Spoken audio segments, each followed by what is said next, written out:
So in this video, we're going to look at where to invest your money.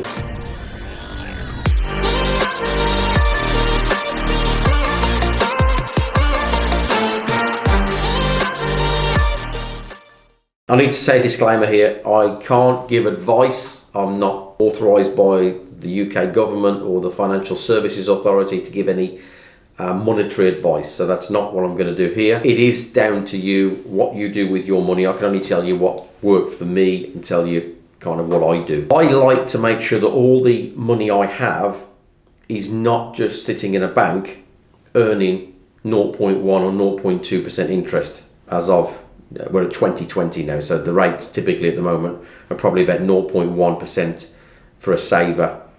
I think anyway, there may be even less than that. But I don't keep any of my money in a savings account, okay? So all of my money is invested primarily in property. So property means that I've got a tangible asset that I can touch and see and feel. So I invest all of my money into property. I then add value to that property in order to increase the value of that money. The other thing that I do is I will buy property to hold that money. So effectively, if I buy a property to let out, it means that my money, instead of being saved in a bank account, is now saved, if you like, in the property, and then I'm getting an income off that property. So I've still got my lump sum of money that's safe in the property.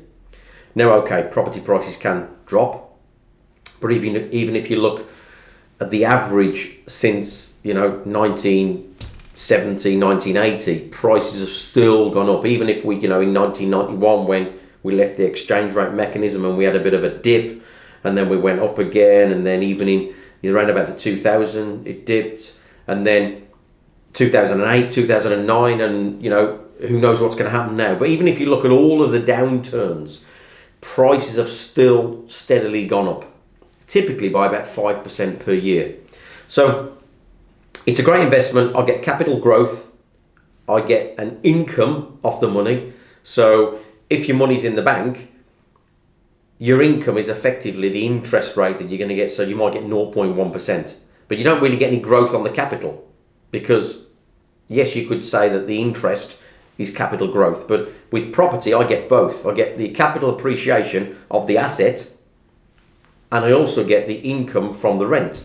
The other thing that I get that you don't get in a bank account is I get leverage. If I've got £20,000 and I buy a property that's worth £100,000, if that property goes up by 10%, I've just gained £10,000. 100,000 increase of 10% is 10,000. So I've gained £10,000, but I only used 20,000 to buy the property because I used the mortgage. So what's actually happened is my 20,000 has actually gone up by 50%, because now I have £10,000, which is 50% of 20,000. Does that make sense? So that's called what we call leverage. So with that 20,000, I've been able to buy an asset that is worth a lot more than 20,000. So it's now worth 100,000. Okay, it's gone up by 10%. So I've gained £10,000, which is 50% of my cash that I put in there. That's just an example. Whereas if we do that with a bank, or even if we do that with stocks and shares, you don't get that same increase. You can't with £20,000, you can only buy £20,000 worth of stocks and shares. You can't buy 100,000. If you go to the bank and say to the bank manager, I've got £20,000 here, can you give me a loan to go and buy £100,000 worth of shares? They'll laugh you out the bank. You can't do that, okay? So for me, it's property all the way, because you've got leverage. You can add value. I can't do anything to those shares, can I, if you think about it? What can I do to increase the value of those shares if I hold them? Nothing, yeah? If I've got property, however, I can increase that value. I can do something to it. I can add a new kitchen. I can add a little extension, a conservatory, a bathroom. I've got control over value, okay?